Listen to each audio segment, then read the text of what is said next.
దేవుని యొక్క వాక్యంలో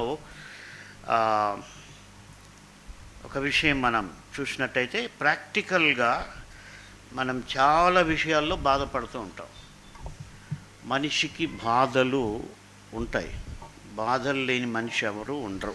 అయితే పరిశుద్ధ గ్రంథాన్ని చూసినప్పుడు మనిషి బాధలన్నిటికీ కూడా కారణం దేవుడు అని మనుషులు అనుకుంటారు. నాకెందుకు దేవుడు ఈ బాధ పెట్టాడు, నాకెందుకు ఈ కొరత పెట్టాడు, నాకెందుకు ఇంకా ఈ బాధ ఉంది అని మనిషి అనుకుంటాడు. అయితే బైబిల్ ఏం చెప్తుందంటే, బాధల గురించి బైబిల్ మాట్లాడుతూ అసలు దేవునికి మనుషులను బాధ పెట్టే ఆలోచనే లేదంటుంది బైబిల్. విలాప వాక్యం మీరు చూసినట్టయితే, ఆయన బాధ పెట్టినను తన కృపా సమృద్ధిని బట్టి జాలిపడును. విలాప వాక్యములు 3:32, 33లో హృదయపూర్వకముగా ఆయన నరులకు విచారమునైనను బాధనైనను కలుగజేయడు. కాబట్టి దేవుడు మనిషికి బాధ కలుగచేయడు అని బైబిల్ చెబుతుంది. మనుషులైతే దేవుడు నాకెందుకు ఈ బాధ పెడుతున్నాడు అనుకుంటారు.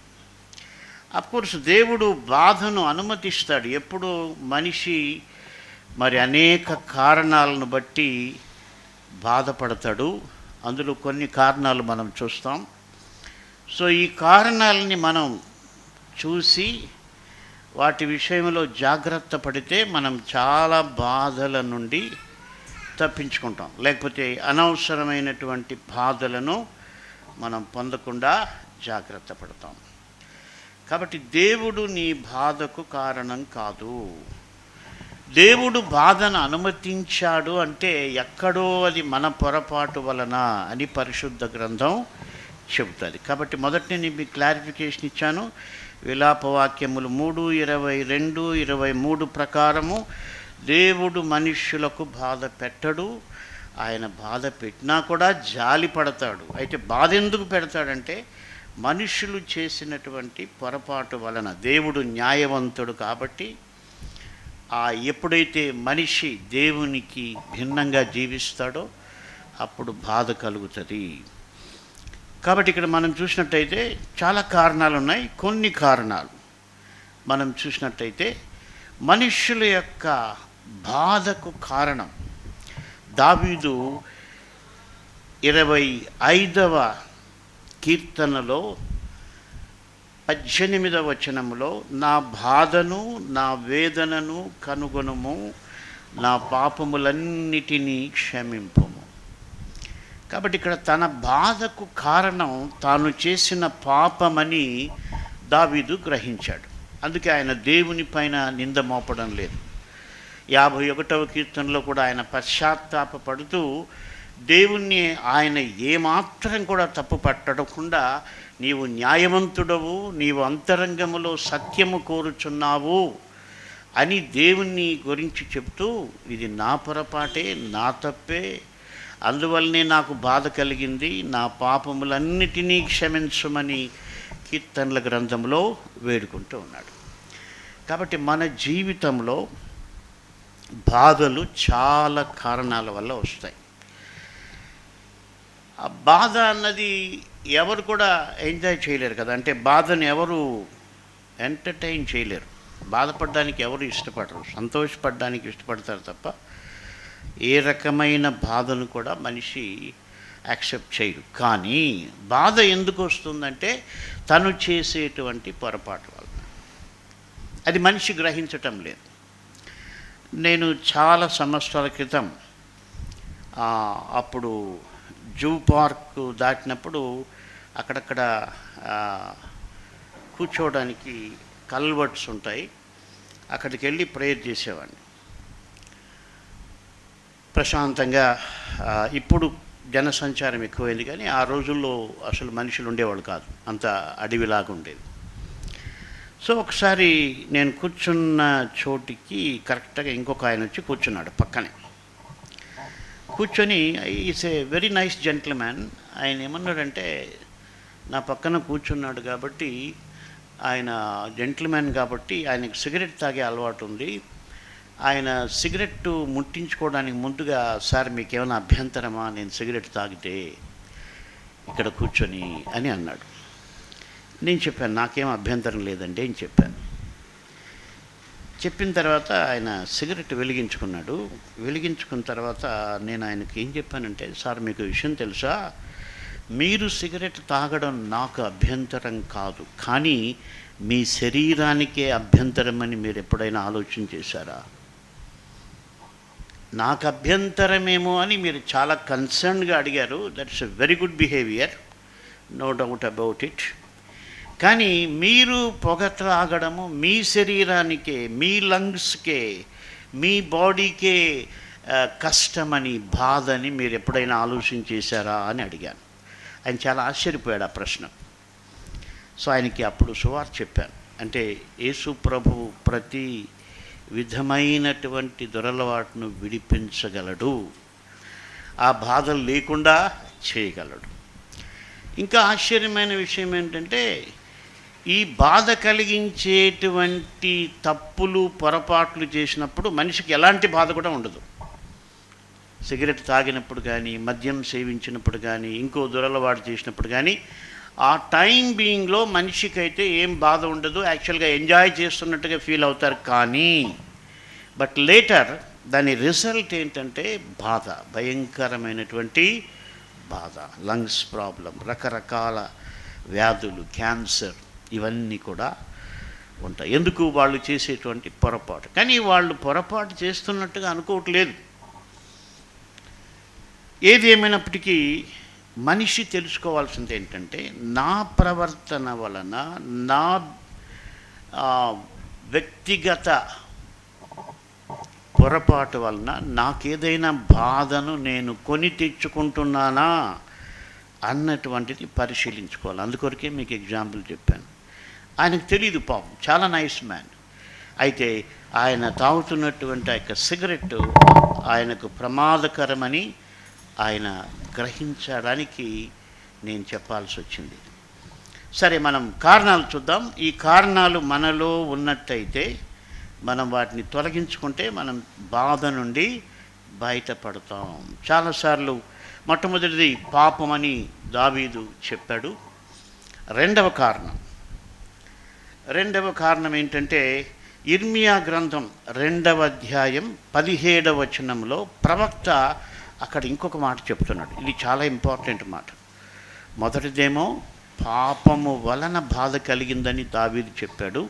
ఇక్కడ ఇర్మియా గ్రంథం 2వ అధ్యాయంలో 17వ వచనంలో, నీ దేవుడైన యెహోవా నిన్ను మార్గములో నడిపించుచుండగా నీవు ఆయనను విసర్జించుట వలన నీకు నీవే ఈ బాధ కలుగజేసుకుంటివి కదా. ప్రవక్త ఇశ్రాయేలుతో మాట్లాడుతూ, ఈ బాధ ఎవరు చేసుకున్నారంట? ఇశ్రాయేలీయులు, వారికి వారే తెచ్చుకున్నటువంటి బాధ.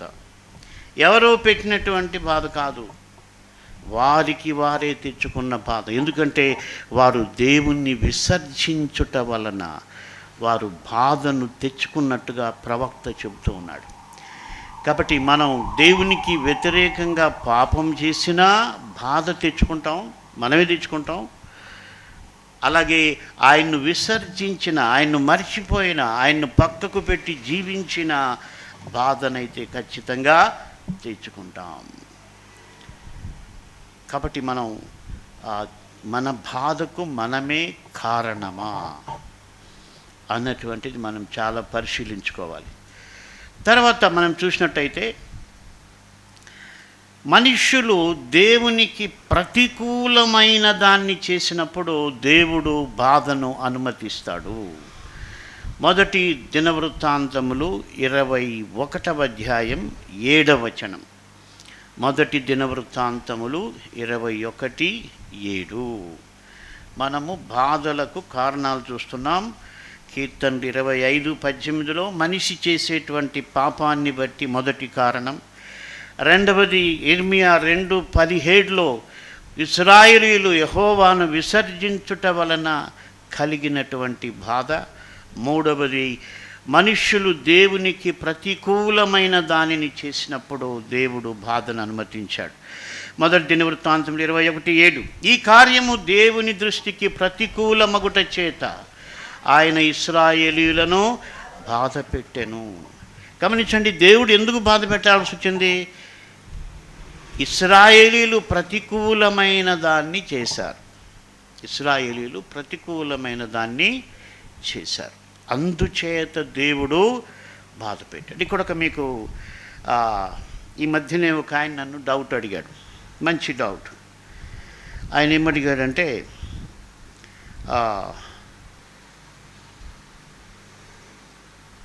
విశ్వాసులు చేసేటువంటి పాపానికి మరి శిక్ష మళ్ళీ ఉంటుందా? పరలోకంలో కూడా తీర్పు తీర్చినప్పుడు శిక్ష ఉంటుందా అని ఒక ప్రశ్న. దానికి చక్కటి సమాధానం కొరింథీయులకు రాసినటువంటి మొదటి పత్రికలో చాలా చక్కగా అక్కడ మనం వాక్యం చూస్తే, ఎందుకు దేవుడు మనకు బాధ అనుమతిస్తున్నాడు? మనం పొరపాటు చేసినప్పుడు ఓవర్లుక్ చేయొచ్చు కదా, పర్లేదులే మా బిడ్డే అని. దేవుడు ఓవర్లుక్ చేయట్లేదు.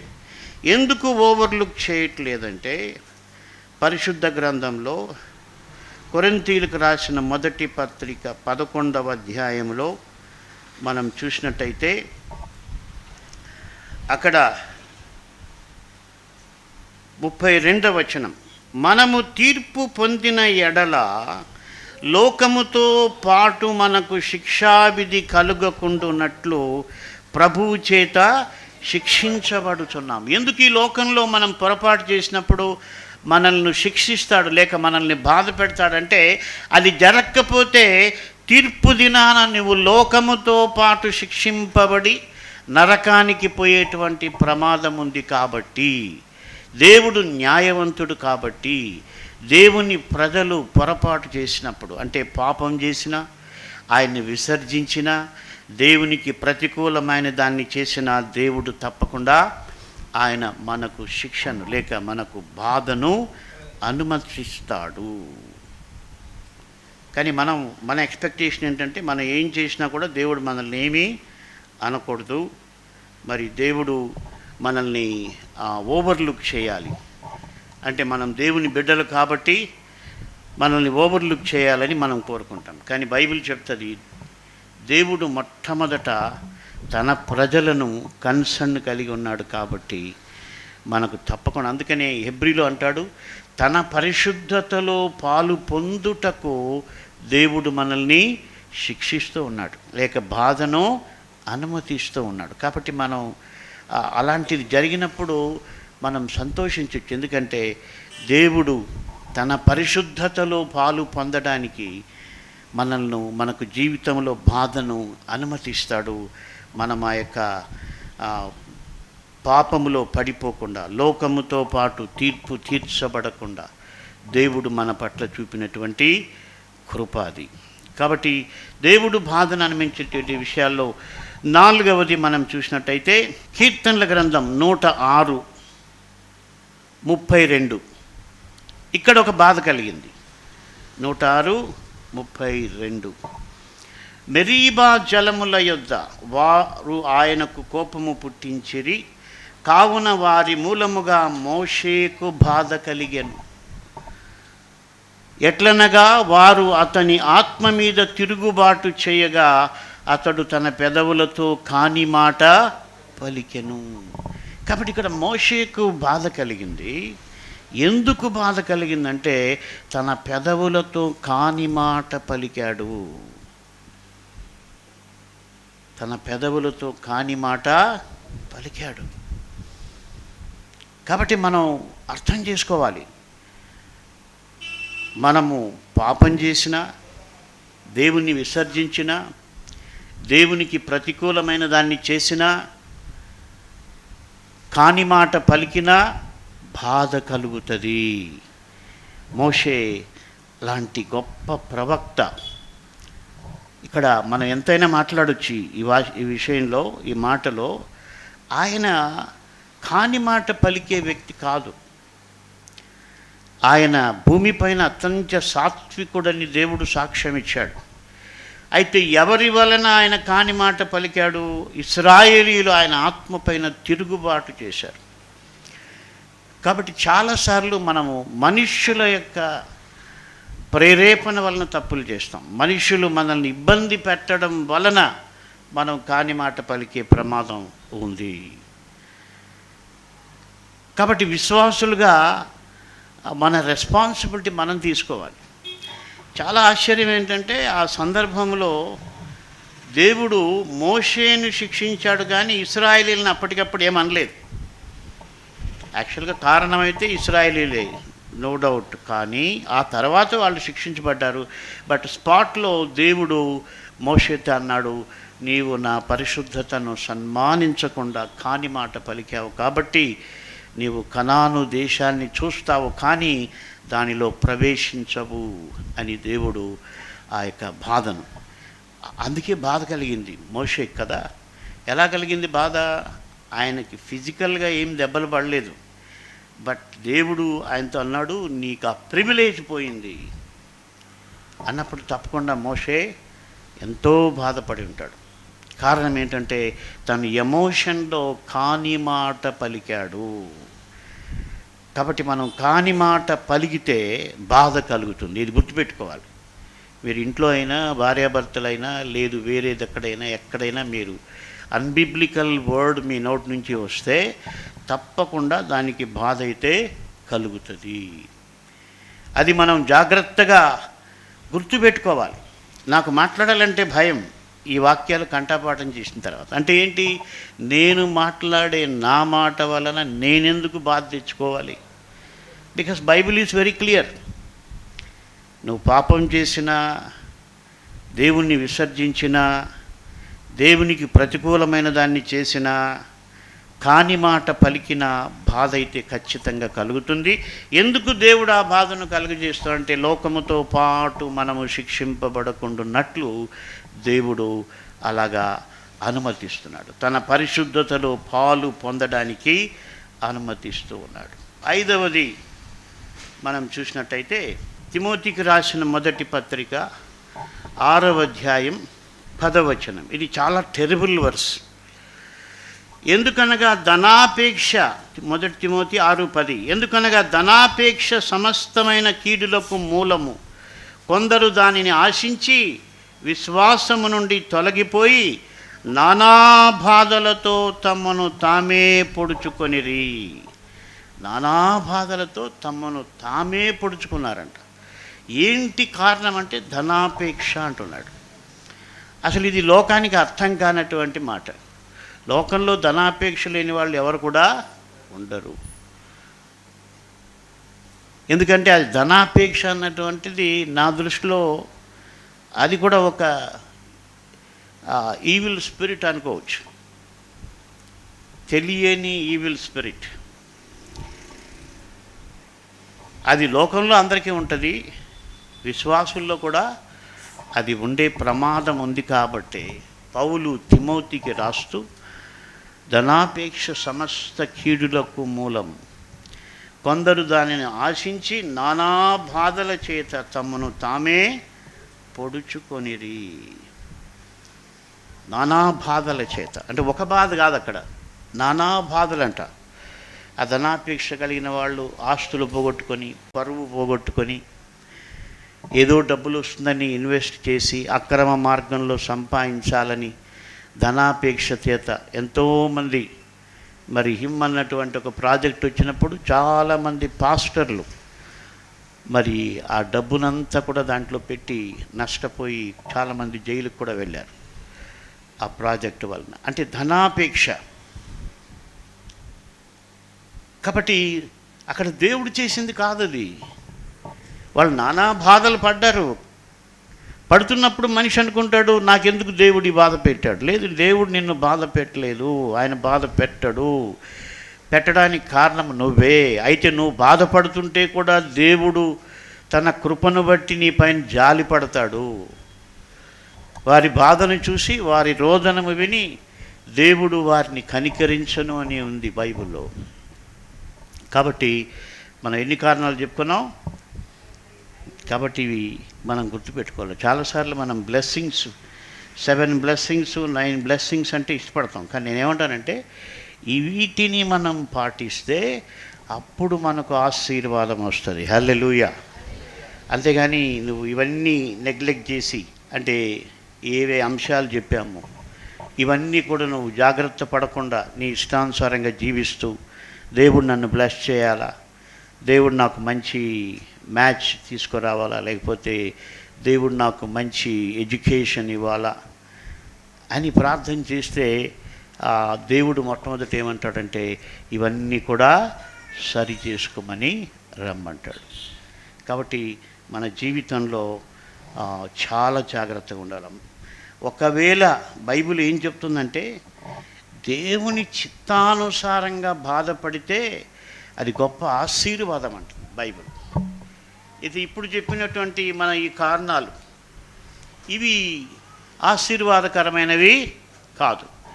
అయితే పరిశుద్ధ గ్రంథం ఎప్పుడు ఆశీర్వాదకరమైన బాధలని చెప్తుందంటే పేతురు రాసిన మొదటి పత్రికలో 3వ అధ్యాయంలో ఆయన మాట్లాడుతూ, ఒకవేళ అంటే మనం అనవసరంగా మనల్ని ఎవరైనా ఇబ్బంది పెడితే, మనల్ని ఎవరైనా బాధ పెడితే అప్పుడు అది మనకు ఆశీర్వాదకరమే. 14వ వచనం 3:14, మీరొకవేళ నీతి నిమిత్తము శ్రమపడినను మీరు ధన్యులే, వారి బెదిరింపునకు భయపడకుడి, కలవరపడకుడి. అంటే ఒకవేళ నీతి నిమిత్తం నువ్వు శ్రమపడినా బాధపడినా, నువ్వు ఆత్మీయంగా జీవిస్తున్నప్పుడు నిన్ను ఎవరైనా ఒక మాట అన్నా కూడా నీవు ధన్యుడవు. ఎందుకంటే అది నీ స్పిరిచువల్ స్టాండర్డ్ని బట్టి నీకు బాధ కలిగితే that is a blessed pain అని చెప్పచ్చు మనం. Blessed pain. అందుకొరకే స్టెఫను పైన రాళ్ళు పడినా ఆయన ఇబ్బంది పడలేదు. చెరసాలలో రక్త గాయాలతో పౌలు శీలలను బాధించినా వాళ్ళకు నొప్పి తెలియలేదు, బాధ తెలియలేదు. ఎందుకంటే వాళ్ళు సరిగా ఉండి దేవునితో పొందినటువంటి బాధ కాబట్టి that was a blessed one. అలాగే అపోస్తులను 5వ అధ్యాయం అపోస్తుల కార్యములో చివరిలో వాళ్ళని కొట్టి పంపించారు. వాళ్ళు సంతోషంతో అక్కడి నుంచి పోయినారని బైబిల్ చెప్తుంది. ఎందుకంటే అది దేవుని కొరకు పొందినటువంటి బాధ. ఆ బాధ ఆశీర్వాదకరం. కానీ మనకు అనిపిస్తుంది, అరే మనం 2 బాధలే, కానీ ఒక బాధ ఏమో ఆశీర్వాదకరమైనది కాదు, ఇబ్బందికరమైనటువంటి బాధ. ఇంకో రకమేమో ఆశీర్వాదకరమైనటువంటిది, సంతోషకరమైనటువంటిది. అయితే మనం చాలాసార్లు మనం చేస్తున్నటువంటి పొరపాటు ఏంటంటే మన జీవితంలో ఎక్కువ సార్లు మనం దేవునికి వ్యతిరేకంగా ఉంటూ దైవ చిత్తానుసారము కాని విషయాల వల్ల మనం బాధపడుతూ ఉన్నాం. 90వ కీర్తన మోషే రాసినటువంటి కీర్తన 14వ వచనంలో అద్భుతమైన మాట. 90:14, ఉదయమున నీ కృపతో మమ్మను తృప్తిపరచము, అప్పుడు మేము మా దినములన్నీ ఉత్సహించి సంతోషించదము. కాబట్టి ఇక్కడ దావీదు తెలుసుకున్న గొప్ప సత్యం ఏంటంటే, నేను దేవునితో సరైన విధంగా నేను సమయం గడపట్లేదు కాబట్టి ఉదయకాలము నేను చదవాల్సినంత బైబిల్ చదవటం లేదు కాబట్టి, ఉదయకాలము నేను ప్రార్థించినంత సమయము ప్రార్థించలేదు కాబట్టి మేము బాధపడుతున్నాం. కాబట్టి దేవుని ఆయన అడిగాడు, ప్రభా హృదయమున నీ కృపతో మమ్మను తృప్తిపరచు. సో ఇక్కడ కూడా మాట కొంచెం అర్థం కావడానికి ఏంటది కృపతో తృప్తిపరచబడ్డం అంటే, మనం ఉదయకాలం లేచినప్పుడు దేవుని సన్నిధిలో కూర్చొని దేవుడు మనకు చేసిన మేళ్ళన్నీ జ్ఞాపకం చేసుకుంటే మన ఆత్మ తృప్తి పొందుతుంది. ఆయన చేసిన మేళ్ళన్నీ కూడా ఖచ్చితంగా ప్రతి వ్యక్తి జీవితంలో కూడా దేవుడు ఎన్నో మేళ్ళు చేసింటాడు ఆయన కృపచేత. సో దేవుని కృపను జ్ఞాపకం చేసుకొని, అనగా దేవుడు మన జీవితంలో ఇప్పటి వరకు చేసినటువంటి మేళ్లను, ప్రొటెక్షన్ని, బ్లెస్సింగ్స్ని మనం జ్ఞాపకం చేసుకుంటే మనలో ఉన్నటువంటి ఆత్మ తృప్తి పొందుతుంది. అది ఎలాంటి తృప్తి అంటే, చాలా విచారకరమైన విషయం ఏంటంటే, మన శరీరాలు తృప్తి పొందిన అనుభవాలు అందరికీ ఉంటాయి కదా. మంచి బిర్యానీ తిన్నప్పుడు ప్రతి వాళ్ళు కూడా తృప్తిగా ఉంటారు. ఆ ఫీలింగ్ మనకు తెలుసు. కానీ మనకు తెలియని ఫీలింగ్ ఏంటంటే, దేవుని సన్నిధిలో కూర్చొని ఆయన కృపను ధ్యానించినప్పుడు మన ఆత్మకు కలిగేటువంటి తృప్తిని మనం అనుభవించలేటువంటి వారు చాలామంది ఉన్నారు. అది ఎలా ఉంటుందంటే, నీవు నీ శరీరానికి ఇష్టమైనటువంటి భోజనం చేసినప్పుడు నీకు ఎలాంటి తృప్తి నీ శరీరం పొందుతుందో అంతకంటే ఎక్కువగా నీ ఆత్మతృప్తి పొందుతుంది. అప్పుడు ఏం జరుగుతుంది? మా దినములన్నీ మేము ఉత్సహించి సంతోషించదాం. అంటే ఇంకా ఈ బాధ పొందేటువంటి పొరపాట్లు చేయకుండా దేవుడు సహాయం చేస్తాడు. ఎప్పుడంటే నీవు దేవుని సన్నిధిలో దేవుని కృపను ధ్యానించి ఆయన నీకు చేసిన మేలన్నిటి కొరకు కృతజ్ఞతాస్తుతులు చెల్లించినప్పుడు నువ్వు ఆత్మీయంగా బలం పొందుతావు. అప్పుడు ఈ 5 కారణాలు ఉన్నాయి కదా, అప్పుడు నువ్వు పాపము పైన నీకు విరక్తిని దేవుడు పుట్టిస్తాడు. నువ్వు పాపము చేయలేవు, దేవుణ్ణి విడిచి తిరగడానికి నీవు ఇష్టపడవు. మూడవదేంటి? కాని మాట నీవు పలకలేవు. కాని మాట కాదు, ప్రతికూలమైనటువంటిది కదా. ప్రతికూలమైనది ఏది కూడా నువ్వు చేయవు. చేయడానికి నీలో పవిత్రమైన భయం ఉంటుంది. మరి కాని మాట పలకకుండా నువ్వు జాగ్రత్త పడతావు. అలాగే ఈ లోకంలోని ఆశల చేత, ధనాశపేక్షల చేత నీకు బాధలు తెచ్చుకోకుండా ఉంటావు. కాబట్టి మనము ఆయన కృపను ధ్యానించినప్పుడు, అందుకొరకే భక్తుడు ఆయన కృపను ధ్యానించినప్పుడు దేవుని యొక్క ప్రేమ అర్థమైనప్పుడు కలిగేటువంటి అనుభవం ఏంటంటే, నీవుంటే నాకు ఇంకేమి కూడా వద్దు, ఆకాశమందు నువ్వు తప్ప నాకెవడున్నారు. ఓసారి చదవండి అన్నమాట. 73వ కీర్తన 25వ వచనం గమనించండి. ఆ స్టేటస్ అంటే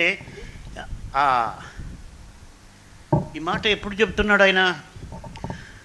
ప్రవక్త ఎప్పుడు చెప్తున్నాడంటే, ఒక మనిషి దేవునితో సరి అయినటువంటి అన్యోన్యమైనటువంటి సంబంధం, క్రీస్తు రక్తంలో కడుగబడి మారు మనస్సు అనుభవం కలిగి ఆయన వాక్యానుసారంగా జీవించినప్పుడు ఆ మనిషికి కలిగేటువంటి అనుభూతి ఏంటంటే, ఇంక ఈ లోకంలో ఏది కూడా పెద్ద ఇష్టం ఉండదు. చెప్పాలంటే మనిషి బాధలన్నిటికీ కారణం లోకాన్ని ప్రేమించటమే. 90% లోకంలో ఉన్నటువంటి శరీరాశను, నేత్రాశను, జీవపు డంబమును ప్రేమించటం ద్వారానే మనిషికి 90% బాధలు ఉంటాయి.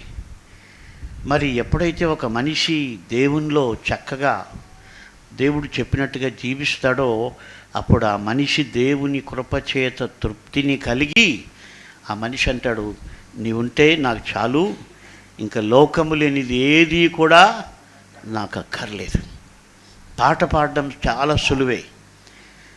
ఒక భక్తుడు అన్నాడు, మనం పాటల్లో చాలా అబద్ధాలు పలుకుతూ ఉన్నాం, మన పాటల్లో చాలా అబద్ధాలు చెబుతున్నాం. మాటల్లో కాదు, పాటల్లోనే. చాలా మంచి పాటలు పాడడానికి అలవాటు పడిపోయాం. కానీ ఒకసారి ఆగాలి. నిజంగా నేను దేవుడులో అలాగున్నానా? అలా ఉండకపోతే అది అబద్ధం. కాబట్టి ఆ పాట పాడినప్పుడంతా క్షమాపణ అడగాలి దేవుని దగ్గర. నేను పాటను తప్పట్టడం లేదు, అది రాసిన రచయితకు ఉన్నటువంటి అనుభవంతో ఆయన రాసి ఉంటాడు. కానీ పాడేటువంటి వాళ్ళు పాడుతూ ఉన్నప్పుడు ఆ చరణం ప్రకారం నువ్వు జీవించకపోతే ప్రభువా నన్ను క్షమించు అని మనసులో ప్రేయర్ చేసి అలా జీవించడానికి సహాయం చేయమని మనం ప్రార్థన చేయాలి. కాబట్టి యెషయా రాసినటువంటి ఆ మాట, మరి నీవు నాకుండగా లోకములోనిది ఏది నాకు అక్కరలేదు.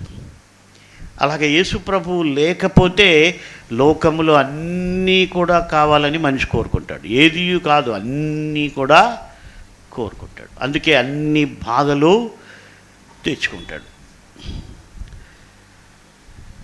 యాక్చువల్గా బుద్ధిజంలో వాళ్ళ డాక్ట్రిన్ ఏంటంటే, మంచి డాక్ట్రినే అది. బుద్ధుని యొక్క డాక్ట్రిన్ మంచిదని నేను క్రిటిసైజ్ చేయట్లేదు. మనం ఏ మతాన్ని క్రిటిసైజ్ చేయకూడదు. అందులో ఏదైనా మంచి ఉంటే దాని గురించి మనం మనకి ఇన్స్పిరేషన్గా తీసుకోవచ్చు. బుద్ధుడు ఏమన్నాడంటే, మనుషుల బాధలన్నిటికీ కారణం కోరికలు కాబట్టి కోరికలు లేకుండా జీవించాలి అని ఆయన చెప్పాడు.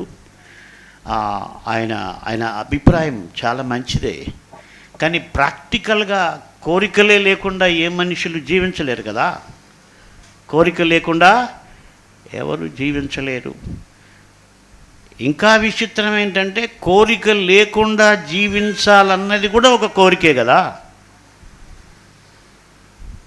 నేను కోరికలు లేకుండా జీవించాలి అన్నటువంటి భావన కూడా ఒక కోరికే.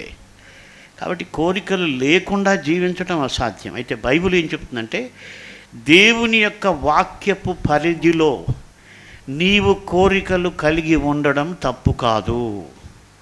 దేవుడు మనిషిని సృష్టించి మనిషికి అన్ని అవసరతలు తీర్చడానికి ఒక కుటుంబాన్ని ఏర్పరిచి, ఆయన దేవుని కృపచేత మనిషికి కావలసినవన్నీ కూడా దేవుడు ఏర్పాటు చేశాడు. అయితే మనకు కలుగుతున్న కోరిక అది దేవుని చిత్తమైందా కాదా, అది దేవునికి అనుకూలమా ప్రతికూలమా, అది దేవుని దృష్టికి పాపమా, లేకపోతే ఆ కోరిక వలన మనం దేవుణ్ణి విసర్జించే ప్రమాదం ఉందా, లేకపోతే ఆ కోరిక ధనాశతో కూడుకున్నదిగా ఉందా, ఆ కోరిక వలన మనము కాని మాటలు పలికేటువంటి ప్రమాదం ఉందా, ఇవన్నీ కూడా మనము పరిశీలించుకోవాలి. కాబట్టి దావీదు ఆయన కోరికలు చాలా ఉండేటివి. ఆయన జీవితంలో కూడా తప్పు చేశాడు. కానీ ఆయన కోరుకున్నటువంటి కోరిక ఒక స్టేజ్లో ఏంటంటే, ఆయన 27వ కీర్తనలో ఆయన ఒక కోరికను కోరుకున్నట్టుగా మనం చూస్తాం. 27వ కీర్తన 4వ వచనం. యెహోవా యొద్ద ఒక వరము అడిగితిని, దానిని నేను వెదకుచున్నాను. యెహోవా ప్రసన్నతను చూచుటకును ఆయన ఆలయములో ధ్యానించుటకును నా జీవితకాలమంతయు నేను యెహోవా మందిరములో నివసింపకోరుచున్నాను. కాబట్టి పాత నిబంధనలో దేవుని మందిరం ఒకటి ఉండేది. దేవుని ప్రసన్నత అక్కడ మాత్రమే ఉంటుందని వాళ్ళు నమ్మేటువంటి వాళ్ళు. అయితే యేసు ప్రభు శిలువపై చనిపోయి తిరిగి లేచిన తర్వాత ఆ దేవాలయపు తెర పైనుండి క్రిందకు నడిమికి చినిగి మనిషికి దేవునికి మధ్యనున్నటువంటి ఆ తెరను తీసివేశారు. కాబట్టి మనము దేవుణ్ణి ఇప్పుడు మన హృదయంలోనే ఉన్నాడు. కాబట్టి మనలో నివసించేటువంటి మీరే ఆయన ఆలయమై ఉన్నారని బైబిల్ స్పష్టంగా చెబుతుంది. కాబట్టి మనలో నివసించుచున్నటువంటి దేవుని చిత్త ప్రకారం మనము జీవించగలిగితే మనము సంతృప్తిగా దేవుని కొరకు జీవించగలం. అలాగున ప్రభు మనకు సహాయం చేయనుగాక. ప్రార్థించుకుందాం. దయగల ప్రభువా, మిమ్మల్ని స్తుతిస్తున్నాం తండ్రి. మీరు ఎంతైనా నమ్మదగినటువంటి దేవుడు. అవును ప్రభు, అనేకసార్లు మా బాధలకు మీరు కారణమని, దేవుడు ఎందుకు నాకు ఈ బాధ పెట్టాడని మేము అనుకుంటూ ఉంటాం. అయితే మీ గ్రంథంలో భక్తుడు చెప్పాడు, మనిషికి బాధ కలుగు చేయడం దేవునికి ఇష్టం లేదు. అయితే మనుషులు చేసే పొరపాట్ల వలన మనుషులు బాధపడతారని మీ వాక్యంలో చూసాం. అలాగూ 5 కారణాలు మేము చూసాం తండ్రి. మొట్టమొదటగా మనిషి పాపం చేసినప్పుడు బాధ కలుగుతుందని, అలాగే మా ప్రభువా మిమ్మల్ని విసర్జించినప్పుడు, దేవుని విడిచిపెట్టినప్పుడు బాధ కలుగుతుందని, మూడవదిగా మీకు ప్రతికూలమైన దాన్ని చేసినప్పుడు బాధ కలుగుతుందని, మా నోటితో వాక్యానికి విరోధమైనటువంటి మాటలు పలికినప్పుడు బాధ కలుగుతుందని, ఐదవదిగా ధనాశ, ఈ లోకంలో ఉన్నటువంటి దురాశల వలన బాధ కలుగుతుందని మేము విన్నాం. అయితే మీ భక్తుడు మోషే ప్రార్థించినట్టు ఉదయమున మీ కృపచేత మేము తృప్తి పొందినప్పుడు మేము ఈ బాధలు పొందకుండా మా ప్రభా మరి జీవించటానికి మీ కృపతో మమ్మను తృప్తిపరిచినప్పుడు మా దినములన్నీ మేము ఉత్సహించి సంతోషించదమని మీ వాక్యంలో చెప్పారు. కాబట్టి అలాగ మేము జీవించడానికి సహాయం చేయండి. ఒకవేళ మీ యందు ఉండి మేము ఒకవేళ బాధ కలిగితే అది గొప్ప ఆశీర్వాదం అని కూడా మీ వాక్యంలో ఉన్నందుకు మీకు స్తోత్రాలు. మేము అనవసరమైన బాధలు ఎన్నో పొందుతున్నాం.